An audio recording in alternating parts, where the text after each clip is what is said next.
Nuremberg a Nuremberg. Primera parte, la celebración y el triunfo.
El 15 de septiembre de 1935. Hace apenas un año que Adolf Hitler está en posesión del poder absoluto en Alemania. En Nuremberg, el Congreso del Partido Nazi ha sido bautizado como el triunfo de la voluntad. Lo que tú ordenes, oh Führer, nosotros lo cumpliremos, salmodian decenas de miles de nazis reunidos. El fanatismo es la única forma de voluntad que puede ser infundida en los débiles y los tímidos, había escrito Federico Nietzsche. El griterío reemplaza ya a la palabra. Las declamaciones se suceden.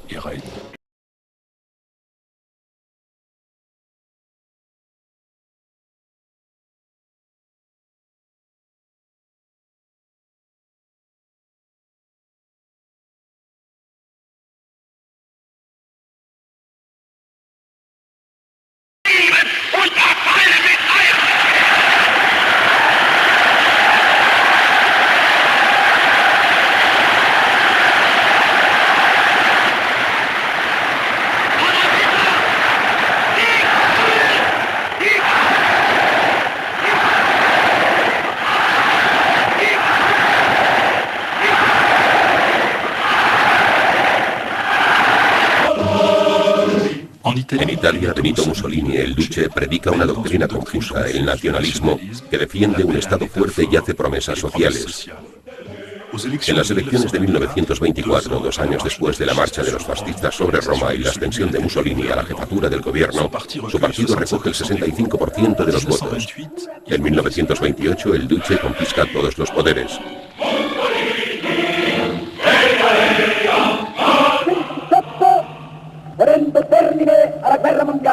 Mussolini gana muchas batallas económicas, la lira se revaloriza, el país triplica su producción de electricidad y se convierte en autosuficiente en trigo. Paralelamente, una legislación social instaura las 40 horas semanales de trabajo y desarrolla los seguros sociales. Mussolini fija para el país el objetivo de pasar de los 38 a los 60 millones de habitantes en 20 años. De hecho, la tasa de natalidad no cesará de incrementarse.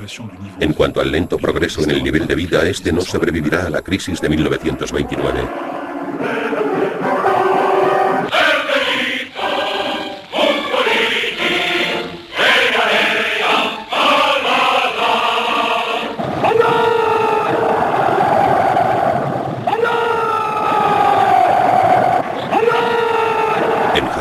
Más afectado que ningún otro país por el cierre de los mercados mundiales, la expansión territorial dejará pronto de ser una simple doctrina o un objeto de debate.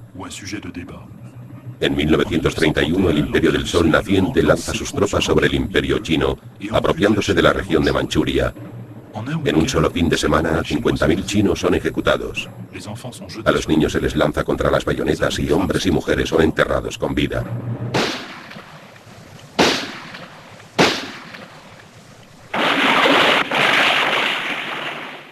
La victoria militar de los aliados en 1918 supone una guerra perdida para Europa entera.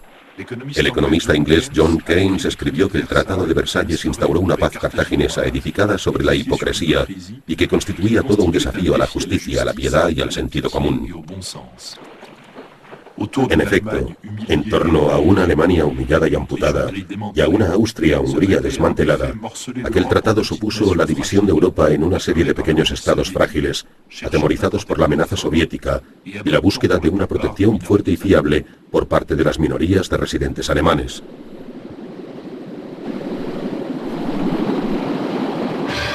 Paul von Hindenburg, antiguo mariscal y jefe de Estado provisional, daba una ilusión de grandeza y de orden en un país en el que, como en el resto de Europa, se producían enfrentamientos extremistas y en el que, más que en el resto de Europa, se acusaba el efecto devastador de la crisis.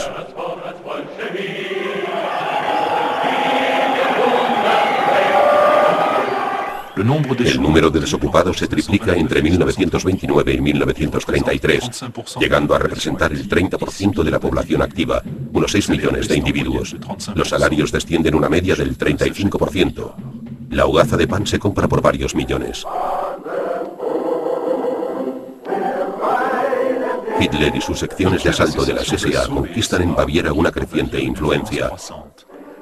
El golpe que intentan en Múnich en noviembre de 1923 estalla en medio de la confusión, como muchos otros intentos que se producen en Alemania en aquella época. Hitler es condenado a 5 años de cárcel. No pasará más de 8 meses en la fortaleza de Landsberg. En la cárcel es donde escribirá Mein Kampf, Mi lucha, un libro del que un historiador inglés ha afirmado que trae a la memoria la imagen de una monstruosa estatua bárbara, expresión de una gigantesca fuerza y de un espíritu salvaje que se alza en medio de los detritus de todo el desecho intelectual de los siglos pasados. En 1926, el movimiento nazi reúne a 27.000 adherentes. En 1930 pasa con el 18% de los votos de 12 a 106 diputados que se presentan en el Parlamento con uniforme. En las elecciones presidenciales de 1932, Hitler cosecha el 30% de los votos. En las legislativas siguientes, los nazis representan al 37% del electorado.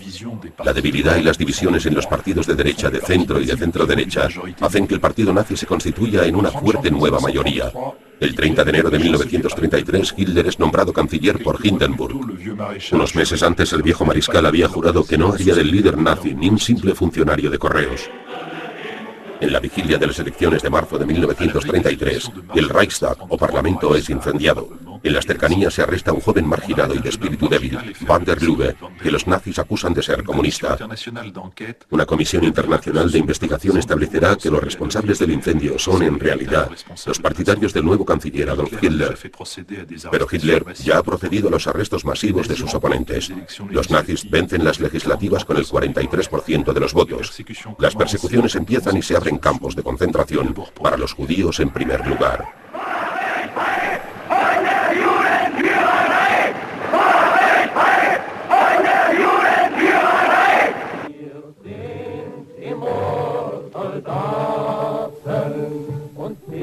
Muchos alemanes elevan sus voces contra estas persecuciones, como la del pastor Schneider, quien desde 1933 dijo sencillamente no al nazismo. Lo pagará primero con la libertad y después con la vida. Con el advenimiento de Hitler, muchos sabios y artistas tendrán que exiliarse de Alemania para escapar de las persecuciones o para señalar su desacuerdo. El psicoanalista Sigmund Freud, el físico Albert Einstein, el dramaturgo Bertolt Brecht, el músico Kurt Weill, el novelista Robert Musil, el pintor Paul Klee, el arquitecto Walter Gropius, el compositor Paul Hindemith, los escritores Thomas Mann y Hermann Hesse. Cuando Karl von Ossietzky obtiene en 1933 el Premio Nobel de la Paz por su combate a favor de los derechos del hombre, es encerrado en un campo de concentración. Göring no le dejará salir jamás para ir a Estocolmo a recibir su premio y morirá de las privaciones.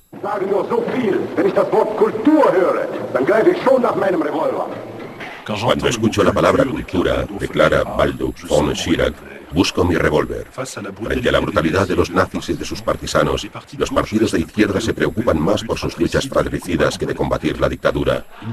No ha habido victoria, afirmará un dignatario nazi al ser procesado, puesto que no había adversarios. Sí, Somos bárbaros y queremos ser bárbaros, había declarado Hitler. Es un título honorífico. Nosotros somos los que rejuveneceremos el mundo. El mundo actual se acerca a su fin. Nuestra tarea consiste en saquearlo. Si bien ese saqueo comenzó con la quema de libros y con persecuciones contra sus autores, muchos intelectuales no lo verán o no querrán verlo. El poeta Gottfried Benn escribió a Klaus Mann: me declaro abiertamente a favor del nuevo Estado, porque veo a mi pueblo abrirse nuevas vías. ¿Quién soy yo para excluirme? De este modo los nazis pudieron contar con la complicidad o el silencio del filósofo Martin Heidegger, del ecologista Konrad Lorenz, del compositor Richard Strauss, del compositor Karl Orff, del Premio Nobel de Química Friedrich Borges, del Premio Nobel de Química Heinrich Wieland,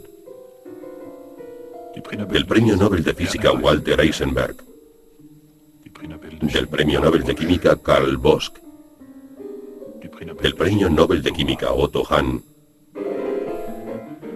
del Premio Nobel de Química Hans Fischer, del Premio Nobel de Química Adolf Buchanan, del Premio Nobel de Química Richard Kahn.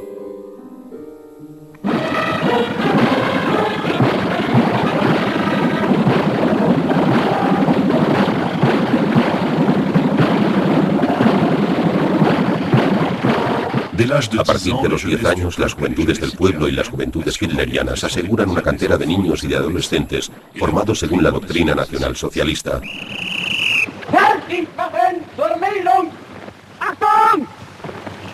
Abteilung 6, 310 mit 1-3, 114 beim Damenbau. Danke. Heiliger! Heiliger! Lassen Sie weiterarbeiten. Weiterarbeiten! Hitler lanza una política de rearme y de grandes obras públicas.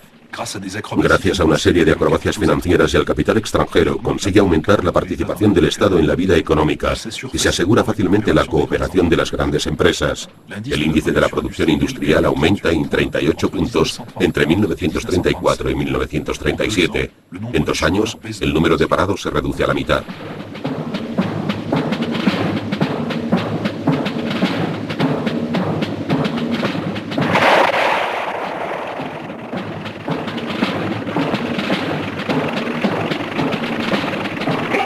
En medio de ese ambiente de victoria, la impaciencia de Rom y de los que, como él, reclaman una segunda revolución y un ejército popular compuesto de las SA y las SS, conducido por los generales del antiguo ejército alemán, amenaza a Hitler.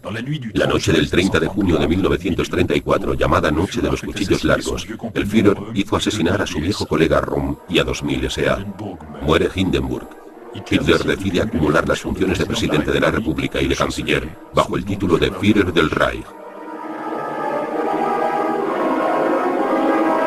Durante el mes de agosto de 1934, el 89,93% de sus conciudadanos lo confirman en su cargo y funciones.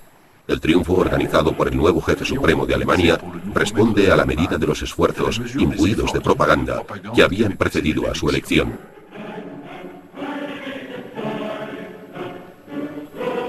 El filósofo Walter Benjamin afirmará de los nazis que inventaron la estetización de la política.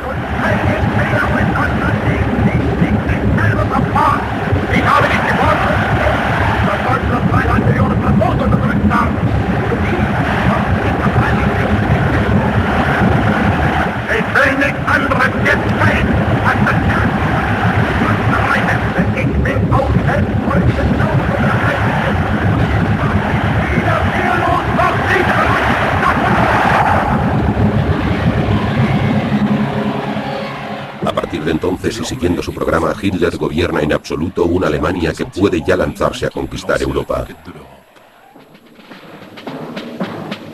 Encarga a Göring un plan de 4 años que le permita dotar al Reichswehr de material ofensivo suficiente.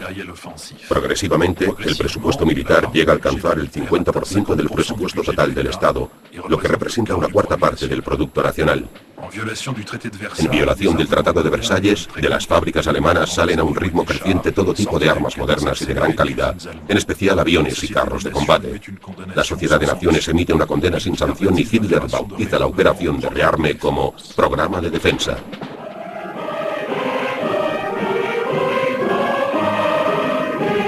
Octubre de 1935. Mussolini lanza sin declaración de guerra 18 divisiones contra Abisinia, un territorio que los italianos habían en vano intentado conquistar en 1896. Los etíopes, frente a los bombarderos y los blindados, no pueden oponer más que un armamento vetusto y tácticas de guerrilla.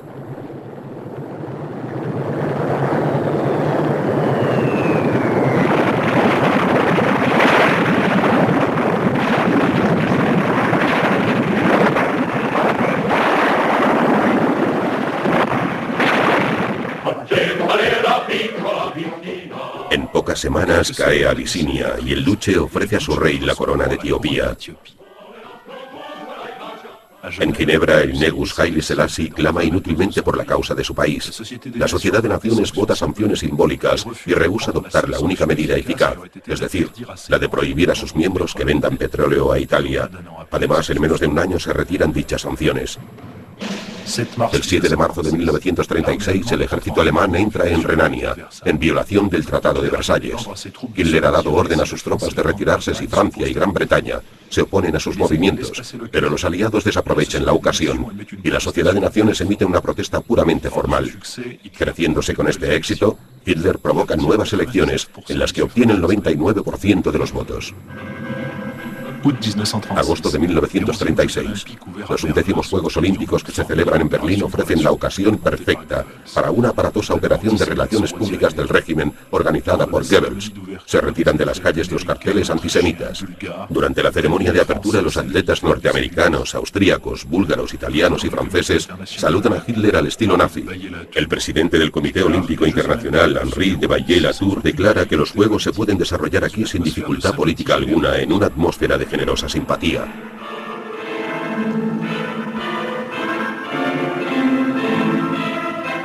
Ich verkünde die Spiele von Berlin zur Feier der 11. Olympiade neuer Zeitrechnung als eröffnet. Los deportistas alemanes obtienen 33 medallas de oro frente a las 24 de los norteamericanos.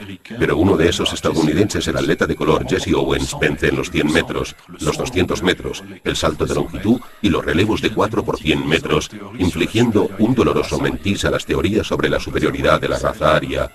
A fin de no tener que estrecharle la mano, Hitler y su Estado Mayor abandonan la tribuna de las autoridades. Francia da el triunfo a los partidos del Frente Popular. A las elecciones han seguido huelgas, en su mayoría espontáneas, acompañadas de un fenómeno nuevo, la ocupación de las fábricas. Un mes más tarde, los acuerdos de Matignon son de esta sazón saludados por el secretario general de la CGT.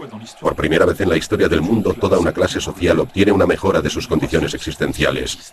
Tanto a la derecha como a la izquierda abundan los pacifistas.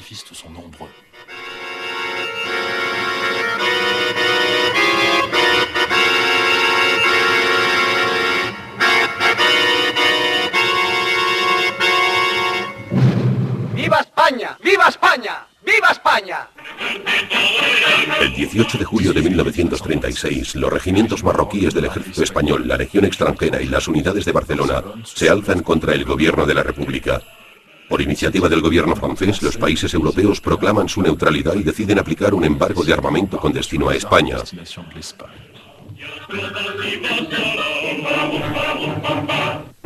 Pero el 26 de abril de 1937, los bombarderos Stukas y los cazas Heinkel alemanes ocasionan 1.500 muertos y más de 1.000 heridos en Guernica.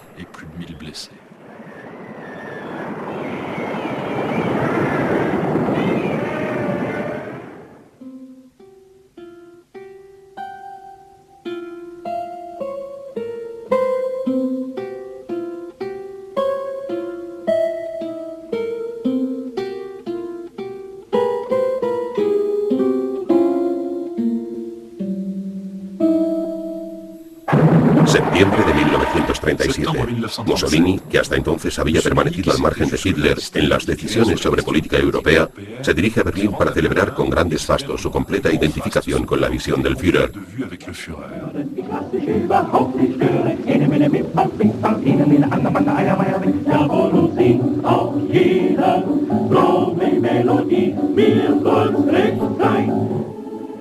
Pío XI, en su encíclica titulada con ardiente preocupación, afirma la voluntad de la Iglesia de defender los derechos fundamentales y compara los conceptos de raza, de Estado y de pueblo con ídolos paganos.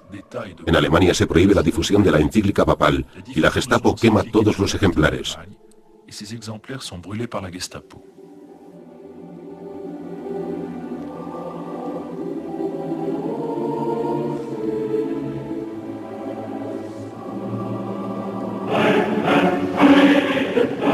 1938. Tras 4 años de agitación nacionalsocialista en Austria, Hitler impone al canciller Schneusnig que tome como ministro de Interior al líder nazi Seyss-Inquart. Schneusnig anuncia un referéndum sobre la posible anexión de Austria por parte de Alemania. Hitler hace maniobrar tropas hacia la frontera austríaca, exige y obtiene la dimisión de Schneusnig y el nombramiento de Seyss-Inquart como canciller, quien llama en su auxilio al Führer. Hitler entra en Viena el 14 de marzo.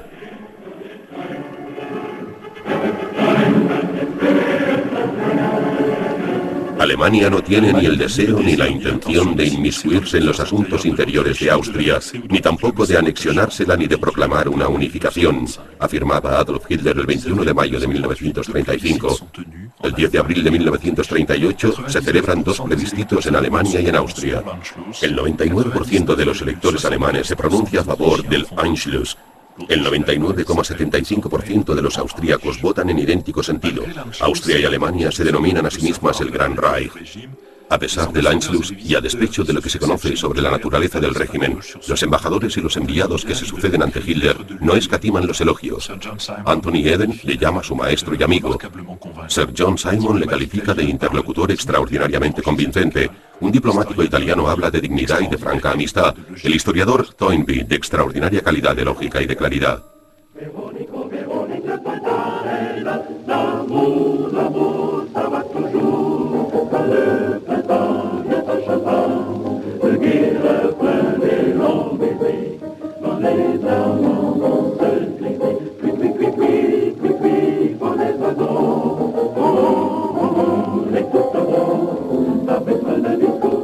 ...1938. En Checoslovaquia, la cuestión de las minorías alemanas de los Sudetes ha tomado un cariz crecientemente violento. Los grupos que reclaman la secesión de los Sudetes, encabezados por el nazi Konrad Heinlein, se desentienden progresivamente de los checos. Hitler exige la independencia de la minoría alemana. Las autoridades legítimas del Estado checo, creado en 1918 en Versalles, organizan una misión pacífica. El jefe de la misión inglesa, Lord Runciman, declara: «Siento mucha simpatía por la causa de los Sudetes. Es penoso ser gobernado por una raza extranjera». El presidente Beneš propone a los Sudetes un estatuto particular.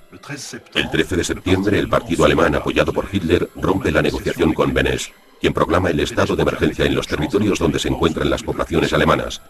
Checoslovaquia posee el ejército más importante y mejor equipado de toda Europa Central. El 23 de septiembre, Beneš decreta una movilización general. El 26, los ingleses y los franceses decretan a su vez una movilización parcial. El 27, el gobierno alemán lanza un ultimátum al gobierno checo. El 30 de septiembre, al borde de la guerra y por iniciativa del duce, Hitler, Chamberlain, Daladier y Mussolini se reúnen en Múnich. La suerte del Estado checoslovaco no suscita mucha solidaridad. Chamberlain había afirmado en la BBC: «No será una cosa aterradora, fantasiosa, inaudita la que nos obligue a cavar trincheras y a ponernos máscaras antigas por culpa de una querella en un país lejano, entre gentes que no conocemos de nada». Polonia, por su parte, manifiesta su intención de aliarse con Alemania a fin de recuperar la región de Teschen. En Francia, Léon Daudet declara: «Yo no me batiría ni por los judíos ni por los francomasones de Praga». El periódico Le Jour publica: «Vamos a hacer una guerra por una cuestión de procedimiento». Y el Éclaireur de Niza: «Todos los checoslovacos del mundo no valen ni un hueso del más pequeño soldado francés». «Esos enanos de Praga se van a enterar de lo que vale el gigante alemán», declara Goering. «Los provocadores checos necesitan una lección y la van a recibir». El 30 de septiembre, Hitler, Mussolini, Chamberlain y Daladier, con la ausencia de toda representación checoslovaca, firman un acuerdo sobre la anexión de los Sudetes por parte de Alemania. A 18 kilómetros de Múnich, 15.000 hombres son encarcelados en Dachau. Entre ellos se encuentra el ex canciller Schuschnigg.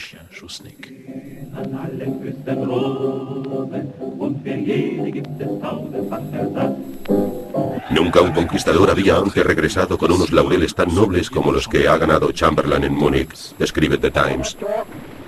With the German Chancellor, Herr Hitler. And here is the paper which bears his name upon it as well as mine. We regard the agreement signed last night and the Anglo-German naval agreement as symbolic of the desire of our two peoples never to go to war with one another again. Entre la guerra o el deshonor, replica Winston Churchill, han elegido ustedes el deshonor, pero van a tener la guerra. Daladier esperaba ser recriminado por el gentío, pero a su regreso al Bourget es aclamado como un salvador. Léon Blum escribe: me siento dividido entre un débil alivio y la vergüenza. Y Henri de Monterland afirma: Francia se ha entregado a los naipes y a Tino Rossi sobre el cuasi cadáver de una nación traicionada, sobre los cuasi cadáveres de su honor, de su dignidad y de su seguridad. Millones de seres humanos bailan la danza de Saint-Guy, de la paz. El 1 de octubre las tropas alemanas ocupan los Sudetes. El 6, los eslovacos proclaman la secesión. Las minorías de origen húngaro y rumano amenazan con hacer lo mismo. El país está al borde del estallido. En marzo de 1939 el presidente Hacha, que ha sucedido en el cargo a Beneš, llamado a Berlín, pide el protectorado alemán. El 15 de marzo la Wehrmacht entra en Praga. Los alemanes toman bajo su mando las fábricas checas, doblando en un solo golpe su potencial de artillería pesada.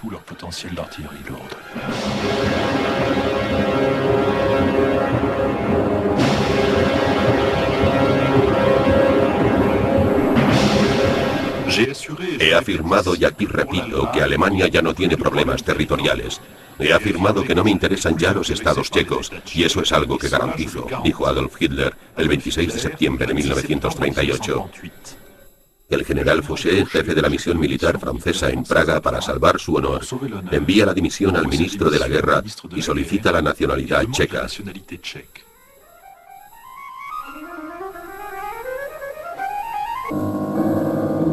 Durante la noche del 9 al 10 de noviembre, la noche de los cristales rotos, bajo pretexto de la muerte en París de un consejero de la embajada alemana en manos de un judío de 17 años, las SA asesinan a 91 personas, devastan 7.500 tiendas judías, 101 lugares de culto y deportan a 35.000 hombres, mujeres y niños.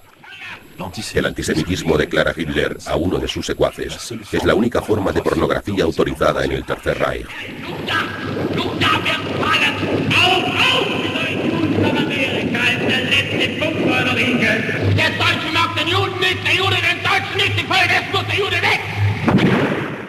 A los judíos se les prohíbe la entrada en los teatros, los cines, las escuelas, las cámaras de comercio. Se les impide ejercer profesiones como las de dentista o veterinario y poseer permiso de conducción. Además, la comunidad judía tendrá que pagar una multa de 1.000 millones de marcos a causa de la muerte del consejero von Rath en París. Un mes después de la noche de los cristales rotos, Georges Bonnet, ministro francés de Asuntos Exteriores, firma con su homólogo alemán von Ribbentrop un pacto de buena amistad.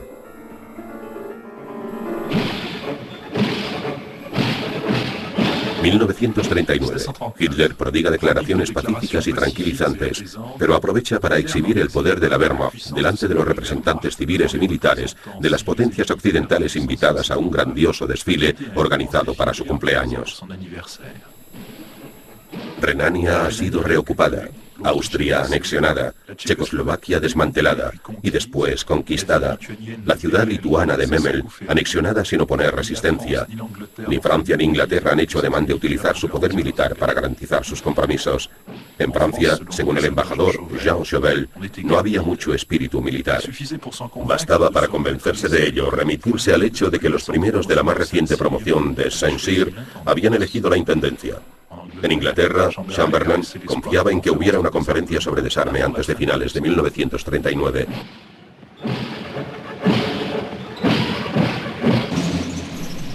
Mientras, Hitler consideraba que es una prueba de moderación exigir que Polonia acepte devolver Danzig a los alemanes, a fin de que Alemania pueda libremente atravesar el corredor establecido en 1918. Utilizando la misma táctica que en Checoslovaquia, Hitler hace que los nacionalsocialistas de Danzig reclamen su pertenencia a Alemania.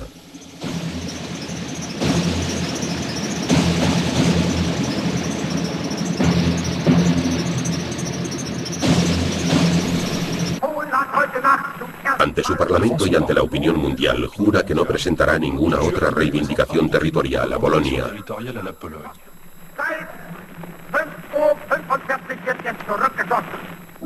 El gobierno polaco decreta la movilización general.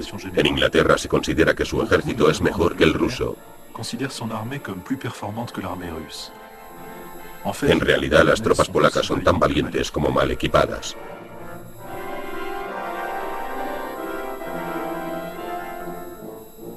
El nuevo Papa, Pío XII, reclama el respeto a la integridad territorial de Polonia, el país católico más grande de Europa Central.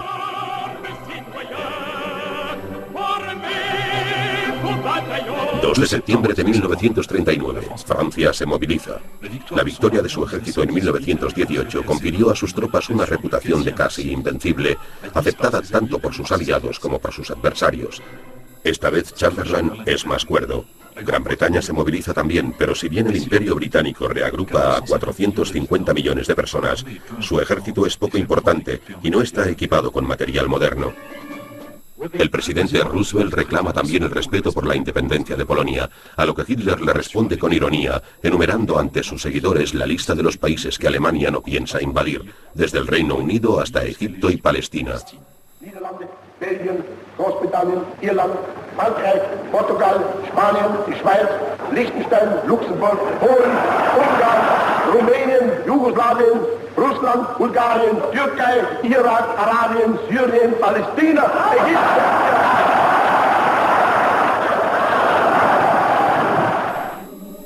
El 23 de agosto, Alemania y la Unión Soviética firman un pacto de no agresión. Una cláusula secreta prevé el reparto de Polonia entre ambos países, a la vez que la URSS se compromete a entregar a Hitler los alimentos y las materias primas necesarias para la campaña bélica. Desde Múnich, las potencias occidentales dudaban en tener trato con la Rusia de Stalin a fin de circunscribir la amenaza hitleriana. El 31 de agosto, el embajador inglés en Berlín, Henderson, informa a su gobierno que espera un gesto de buena voluntad por parte de Hitler.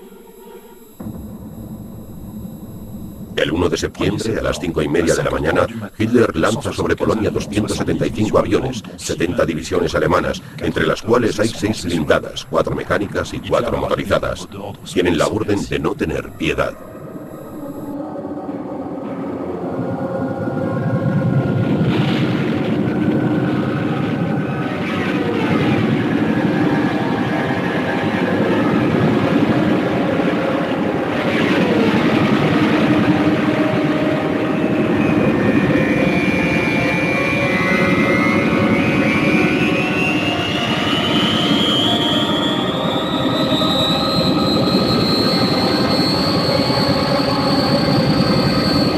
Ataque fulminante aéreo y blindado, bombardeo intensivo de ciudades y población civil.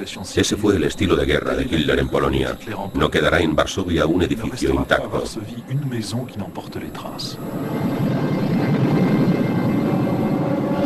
Sobre la marcha, Hitler verifica el cumplimiento de la profecía que profiriese ante los dignatarios nazis pocos meses antes. Estamos dispuestos a sacrificar sin piedad a hombres, mujeres y niños de raza polaca y de lengua polaca. Solo así conquistaremos nuestro espacio vital.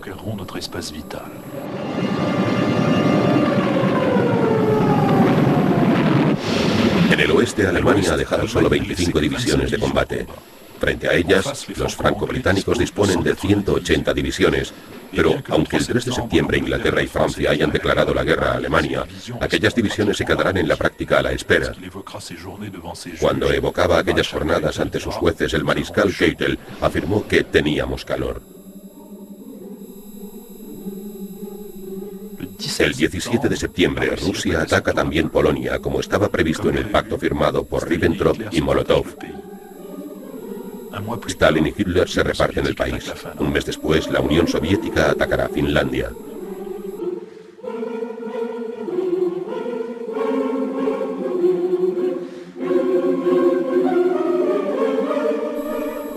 Ya no existe Polonia, resume Churchill, solo existen los polacos. La ocupación alemana, con su cortejo de denuncias de ejecuciones sin juicio y de deportaciones, prefigura en Polonia las persecuciones que se darán luego por todas partes durante los 5 años de guerra.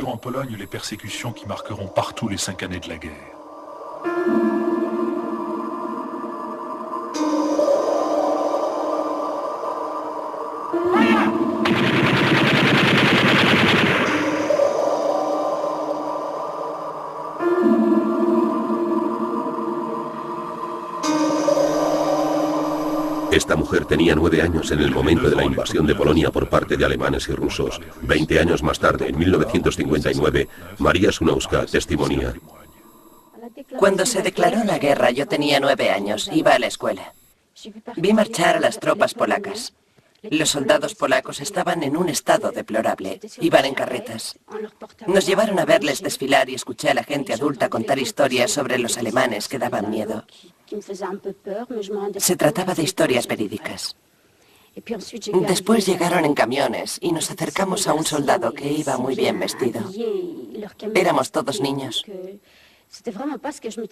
Nos hicieron subir a su camión y fueron muy amables. Nos dieron galletas. Y después yo les pedí galletas para mi hermana y me las dieron. Luego volví a casa y cuando mis padres vieron las galletas y mi cara de tristeza me dijeron, bueno, yo me di cuenta de que había hecho algo mal. Vi que algo no iba bien. Y luego me di cuenta de que tenían razón. Primero cogieron a mi hermano y lo deportaron. Ya no le vimos nunca más. Después nos deportaron a todos. A mi madre la quemaron y nos llevaron a un bosque porque no había otro sitio. Entonces les preguntamos a la cara en el campamento militar por qué lo hacían. Simplemente se echaron a reír. Se rieron, por ejemplo, cuando en esa situación llegó una mujer gorda o lo que sea, la mataban. Después nos quedamos allí, mi hermana y yo, y empezaron por separarnos y nos pusieron a trabajar. A mí también. Después, por una suerte increíble, verdaderamente única, nos reencontramos mi hermana y yo porque su grupo pasó entre nosotros para ir a Bergen-Belsen. Y por el riesgo de no volver a vernos, decidimos no separarnos más. Al llegar a Bergen-Belsen, nos separaron en docenas. No estábamos enfermos, solo débiles, pero allí nos contagiamos del tifus. Era un campo de tifosos, en el bloque 208, delante de un montón de muertos, una verdadera colina de muertos. En ese campo cogimos el tifus, el escorbuto, la disentería y muchas otras enfermedades que no quiero nombrar aquí. Y mi hermana murió 15 días antes de la liberación de enfermedad. Y yo, cuando pude pesarme en Suecia, después de la liberación, solo pesaba 20 kilos. En el decurso de los difíciles meses del año pasado, la amistad entre Alemania y Polonia ha sido uno de los momentos más prometedores de la vida política europea, afirma Adolf Hitler el 30 de enero de 1939. El generalísimo francés Gamelin y con él todo el Estado Mayor sostenían que las debilidades del ejército galo y sobre todo de la aviación serían compensadas por el sistema de fortificaciones. La mayoría de los jefes militares no creían que los alemanes fueran a atacar. Muchos de ellos preparaban proyectos de invasión de Alemania de lo más fantasiosos. Nada en las declaraciones de los hombres políticos se dirigía a movilizar a los franceses contra el nazismo. La comprensión de los entresijos de la guerra, así como el material de guerra, tenían unos 20 años de retraso.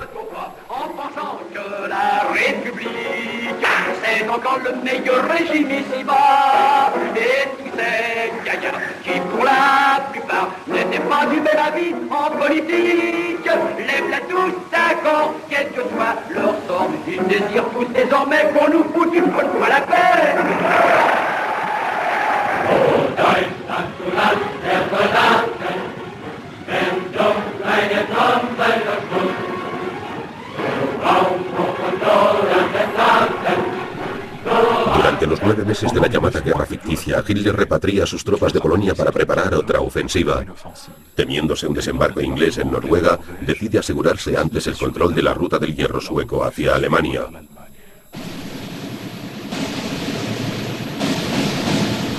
El 9 de abril, las tropas alemanas invaden Dinamarca y ponen fuera de combate al ejército danés.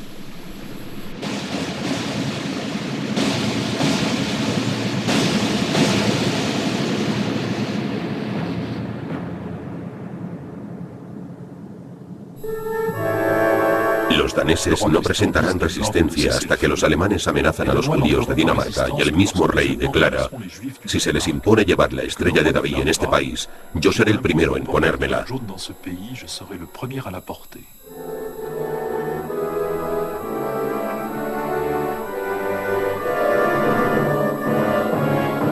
Estamos decididos a mantener, pase lo que pase, la paz entre Dinamarca y Alemania, declara Ribbentrop el 31 de mayo de 1939.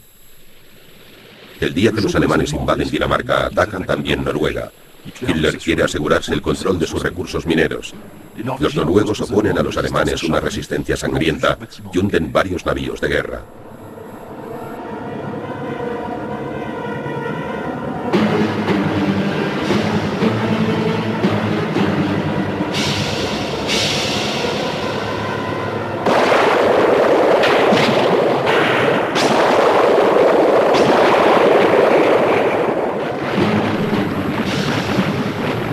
El 15 de abril, las tropas franco-británicas desembarcan en Narvik, al norte de Noruega, donde hunden 8 contratorpederos alemanes y obtienen su primera victoria.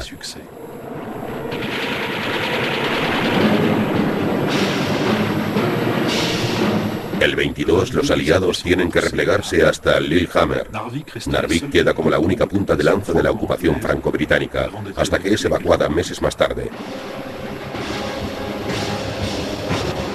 Con Dinamarca ya bajo control, Alemania se lanza a la ocupación de Noruega.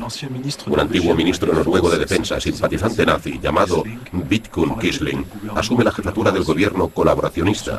Su apellido se convierte en un símbolo y más tarde en un insulto: Quisling. El gobierno del Reich está decidido, conforme a las relaciones amistosas existentes entre Noruega y Alemania, a evitar a todo coste que se perjudique la inviolabilidad de Noruega, ya que sus territorios permanezcan protegidos, publica el 2 de septiembre el Deutsche Reich, periódico dirigido por Goebbels. Führer, ruft uns! Im Blitzkrieg hat die deutsche Wehrmacht Polen besiegt. Bomber und Jäger haben es hierbei größten Ruhm erworben. Auch heute gilt es wieder, das Gesetz des Handelns zu bestimmen. Der Feind bedroht das Ruhrgebiet. Stolzen Tradition unserer Luftwaffe würdig. Wir haben den Auftrag, das Einfalltor zur Festung Holland aufzubrechen. O Deutschland, du Land der Soldaten, wenn dumm deine Trommel durchschnurrt, du Raumdruck und lohnende Taten, du hast es der schöne Luft. 10 de mayo de 1940, a las 5:35, la ofensiva alemana se bifurca hacia Holanda, Bélgica y Luxemburgo.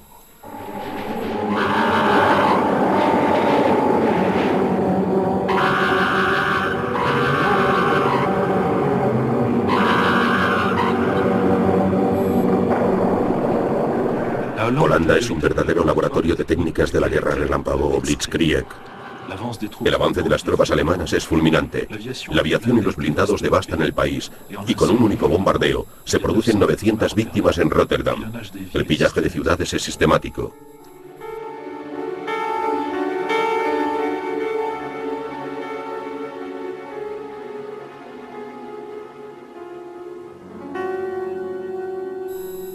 Tras 5 días de resistencia, el ejército holandés capitula.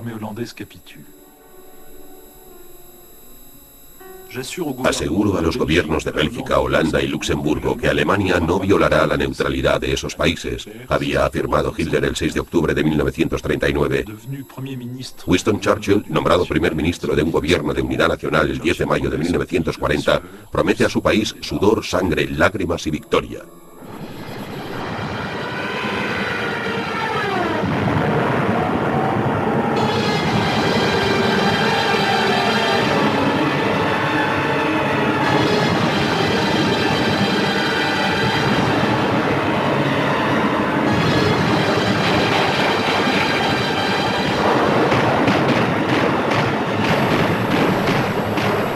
En Bélgica, los alemanes utilizan un nuevo equipo, los planeadores de carga, que permiten cruzar el canal Albert, que se creía infranqueable.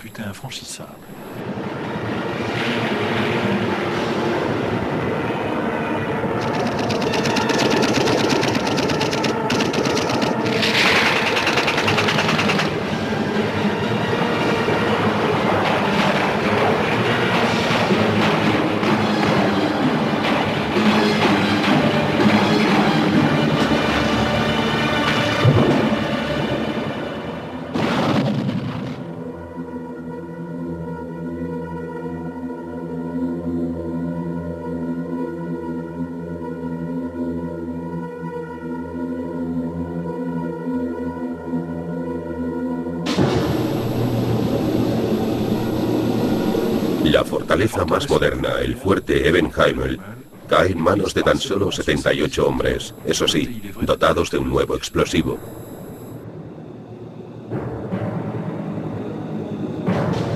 On jouait un air comme celui-ci lorsque la guerre s'est réveillée. El 27 de mayo, contra el consejo de su gobierno, el rey Leopoldo capitula. Decenas de miles de belgas se lanzan a la carretera. Je découvris le réfugié. C'est un paysan qui se nomade, c'est un bandit qui s'évade d'une ville ouverte qui est fermée. Je découvris le refusé. C'est un armé que l'on désarme et qui doit faire chemin à pied. Une femme s'accrochait à leurs larmes. Los generales franceses se afirman en su confianza en el sistema de defensa y no temen ni a la aviación ni a los tanques. El presidente del Consejo declara: venceremos, porque somos más fuertes.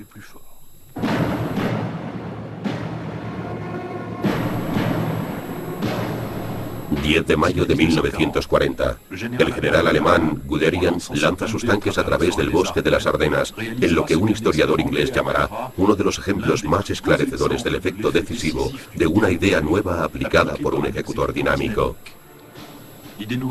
Esa idea nueva consiste en regimientos de carros de asalto que abren una brecha en un territorio no protegido por la línea Maginot, pero que se creía infranqueable. En escasas jornadas, con ayuda de la aviación, la brecha se convierte en una avenida.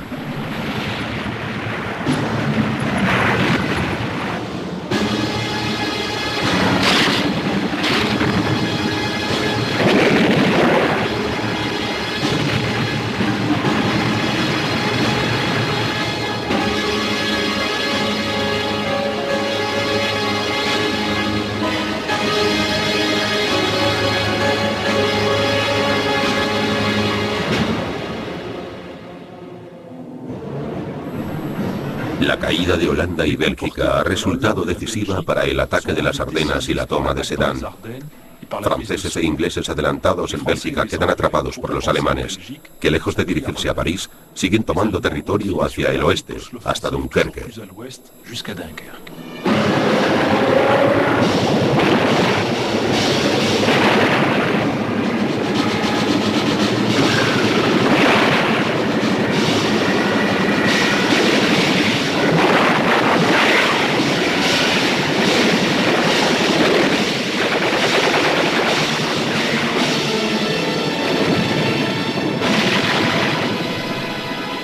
Tras la victoria material, la rapidez de acción del ejército alemán consigue la victoria moral.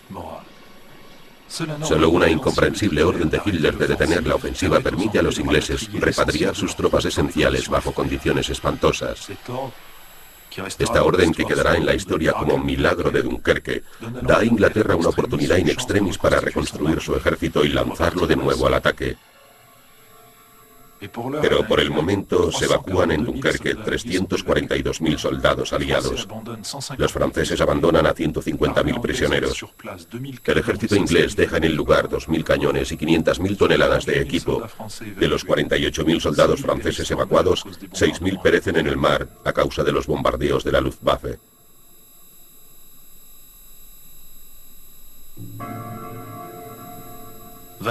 20 años después de Dunkerque, un veterano anónimo atestigua. Eso fue lo que pasó. Eso fue lo que pasó. Había que seguir adelante. Además del terrible calor que hizo aquella temporada, el enemigo estaba por todas partes, no lo olvidemos. Cara a cara o pie con pie incluso, nos apiñábamos entre los restos de material todavía útil, listos para el combate cuerpo a cuerpo también. Conservábamos armamento diseñado para lanzarlo sobre las fuerzas del enemigo, y era importante conservarlo. A todo esto se añadía el hambre, aunque tratábamos de olvidarla. De hecho, era en lo último en que pensábamos en medio de esas condiciones. Y bueno, la mayoría no teníamos ni 30 años. En la última lucha salimos con mucha esperanza, porque ya no nos quedaba nada. Era una esperanza desesperada, aunque no sé cómo expresarlo.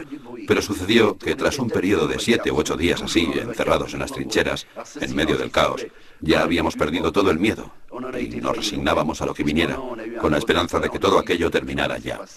En esa situación llegó la noche del 3 al 4. Se trató de una locura, quizá una situación terminal, debida a la debilidad, al cansancio extremo.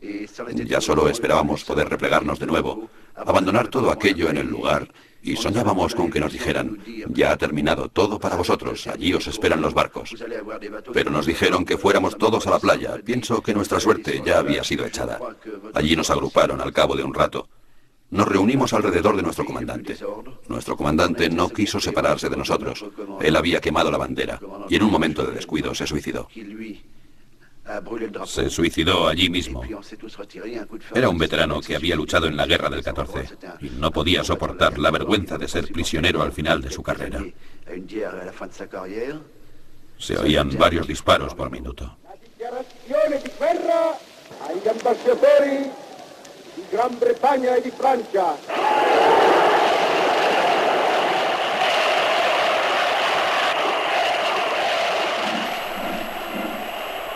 El 10 de junio de 1940, Mussolini declara la guerra a Francia y a Gran Bretaña.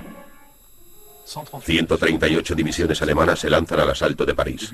Desde el inicio de la contienda, han muerto ya 100.000 soldados franceses. El 14 los alemanes llegan a París. Paul Reynaud se niega a negociar y dimite. Pétain constituye un gobierno y solicita el armisticio. Franceses, por orden del señor presidente de la República, asumo desde el día de hoy la responsabilidad del gobierno de Francia, seguro de tener la confianza del pueblo entero. Pido a Francia que respete mi persona, para atenuar así el sufrimiento. Que sea un tiempo breve. Hoy ya no nos es posible seguir el combate. Cuando Hitler escucha la demanda de armisticio de los franceses, las cámaras de cine del ejército estaban presentes. El 18 de junio de 1940, en Londres, se escuchó una voz discordante. Yo, el general de Gaulle, refugiado aquí en Inglaterra, ante el estado de la nación, apelo a los jefes, a los soldados, a los marineros, a los aviadores de las fuerzas francesas de tierra, de mar y del aire, donde quiera que se encuentren actualmente, a que se unan a mí.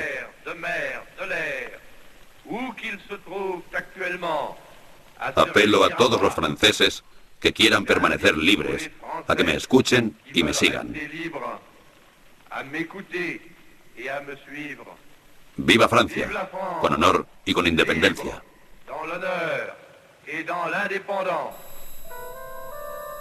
El 22 de junio de 1940, a fin de borrar el recuerdo de la derrota alemana de 1918, Hitler exige y obtiene que el armisticio se firme en el mismo vagón donde entonces se firmó la capitulación de su país. El vagón de tren se retira del museo donde estaba expuesto y se traslada hasta el claro de Retondes. Una bandera nazi recubre el monumento conmemorativo que muestra a un águila alemana en tierra. Hitler llega con 2 horas de retraso y se mofa de la inscripción que habla del orgullo criminal de Alemania abatido sobre esos lugares. Toma el lugar que ocupará el mariscal Foch en 1918, antes de que el texto de los acuerdos se devuelva a los franceses. Se levanta, hace el saludo nazi y sale. La música militar toca el himno alemán y luego el himno nacional socialista.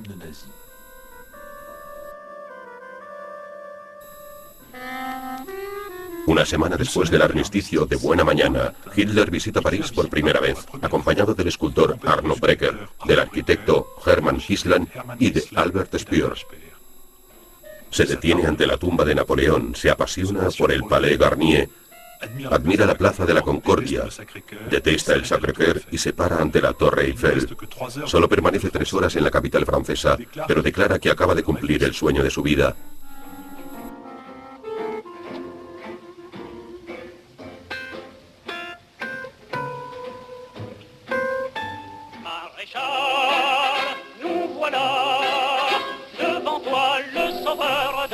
El 10 de julio de 1940, Pétain funda el Estado francés. De 569 diputados, solo 80 se oponen. El 24, Pétain se reúne con Hitler en Montoire. Se desmovilizan las fuerzas francesas. Francia tendrá que pagar los gastos de mantenimiento de las tropas de ocupación.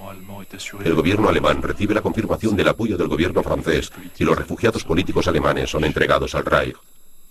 Emigrado a París en 1933, el filósofo alemán Walter Benjamin obtiene un visado para los Estados Unidos, huye de Francia y es arrestado en la frontera española. Cuando se entera de que Franco lo va a entregar a la Gestapo, se suicida en la cárcel durante la noche del 26 al 27 de septiembre de 1940. La victoria sobre Francia da a una inmensa mayoría de alemanes la sensación de que se ha hecho al fin justicia. La firma del armisticio se celebró como el momento del restablecimiento del derecho. Se trató, sin duda, del momento álgido de adhesión de la nación alemana al régimen hitleriano. Con centenares de toneladas de rosas, 2 millones de berlineses rinden un triunfo digno de los Césares a quien ha vencido a Francia. Aquella será la última gran fiesta del Reich en Berlín. Al cabo de unas semanas, la ciudad empezará a ser bombardeada.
Septiembre de 1940. Francia está ocupada y dividida en 2 por la línea de demarcación.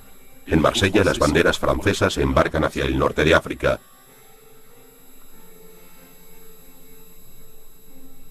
La foto de este hombre simbolizará en el mundo entero la tristeza y la derrota de Francia.